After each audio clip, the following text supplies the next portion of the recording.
Hello, you're watching VNA News podcast daily from Hanoi. Our latest highlights for this hour. Vietnam mobilized resources to fight avian influenza. Vietnam-Finland boosts business connectivity. Tourists flock to historical sites in Điện Biên.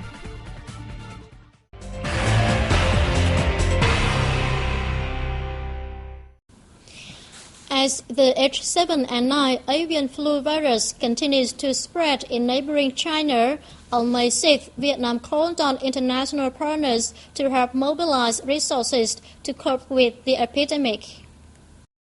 Statistics released at the conference in Hanoi on May 6 that as of May 5, 128 cases of H7N9 have been reported in China.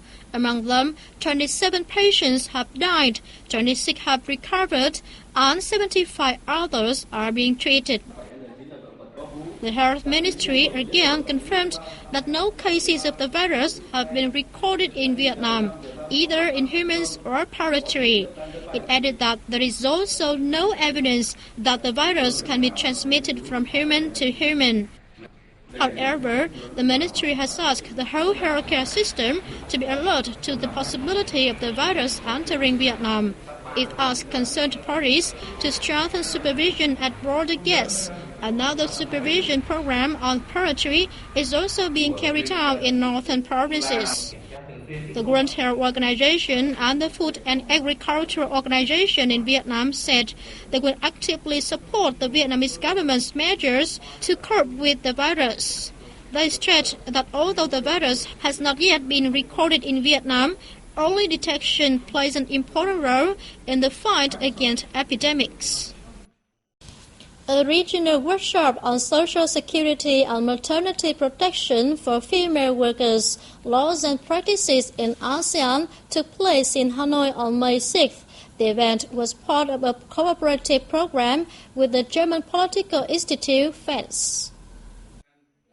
In the 5 years the gender equality law has been enforced, Vietnam has been recognized by the international community as a nation to promptly eliminate the gender gap, with women fully contributing in politics, economics and society. Although the proportion of women involved in politics has not reached 30% as planned, Vietnam has one of the highest number of female elected representatives in the regions and the world. Over 20% of women in the economic sector are engaged in business management. However, the proportion of female workers employed is less than half the number of male workers. Vietnam has imposed a lot of self-regulations and incentives. However, just 1/3 of female laborers are protected by state laws, while rural workers, for instance, do not receive that protection. Consequently, it is advisable to review and establish a more effective system of policies. In order to deal with the social welfare issue for female workers, experts considered it necessary to enhance maternity protection for female laborers, including the maternity leave policy, as well as offer reproductive health care services for mothers and children. A conference on social welfare was held in Hanoi on May 6 to discuss ways to promote the field in Southeast Asian countries. Ministerial-level managers and leaders working in social welfare, insurance organizations and agencies, and research institutes from Cambodia, Indonesia, the Philippines and Vietnam discussed current challenges in Southeast Asia.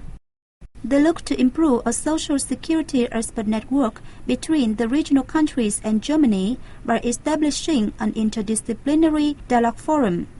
According to the Vietnamese Ministry of Labor, Invalids and Social Affairs, Vietnam has been implementing a system of policies and programs to assure public social security and provide social services in health, education, fresh water, food, and relief. More than 40 policies and programs are underway to support people, in particular vulnerable groups. During the conference, participants emphasized the importance of the effective and sustainable operation of social welfare systems in the context of globalization and worldwide changes in population.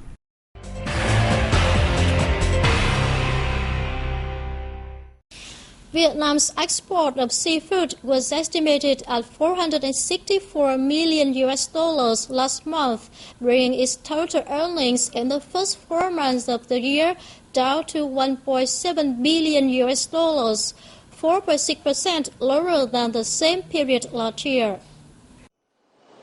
According to the General Department of Fisheries under the Ministry of Agriculture and Rural Development, the fall in export turnover stemmed from the global economic recession, which resulted in a low demand from Vietnam's 3 major markets.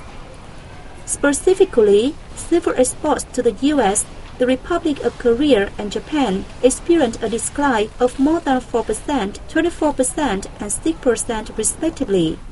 However, the countries' acquired exports to China and Thailand enjoyed a healthy increase of 50% and 24% respectively against the first quarter of the previous year.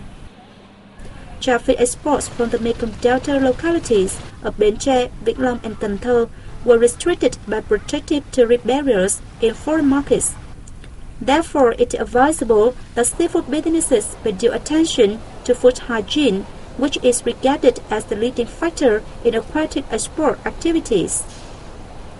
Besides, the General Department of Fisheries said the sector should take measures to reduce indirect expenses and service costs for seafood businesses to offset the hike in transport costs. A seminar took place on May 6th in Da Nang City to discuss investment opportunities and tools supporting trade connection between Vietnam and Finland. At the seminar, Da Nang authorities and businesses introduced to the Finnish side the city's investment environment, socio-economic situation, development potential, as well as foreign investment attraction policies and related regulations. They also briefed the guests on the support they give to businesses of both countries to set up partnerships. The Finnish side expressed their interest in clean technologies related to water, energy and environment, education, communication, information technology, and import-export. At present, Finland takes the 26th place among foreign investors in Vietnam.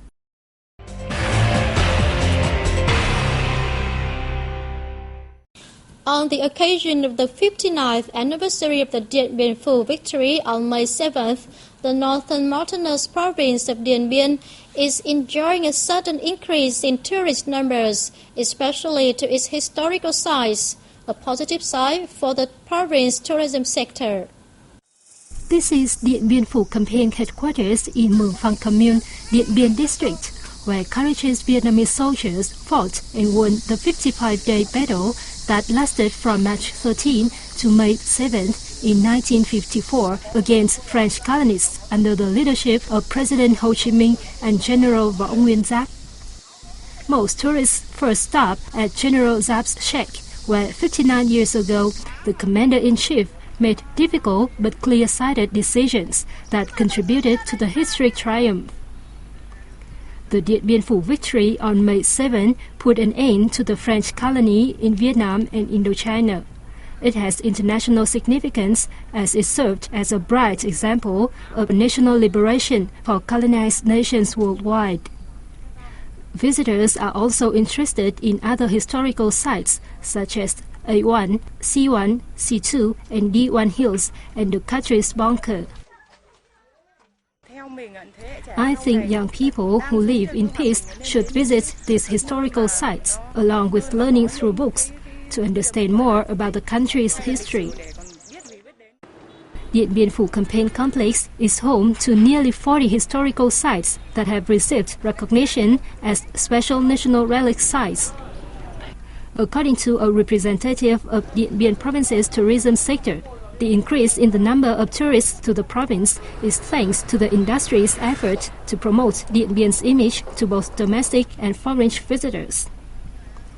On these days, tourists flock to the historical lane to visit the past Dien Bien Phu battlefield that witnessed the sacrifice of thousands of Vietnamese soldiers to defend the country. That comes to the end of our news program today. I'm Ngọc Hà and the rest of the team. We thank you always for being with us and see you next time.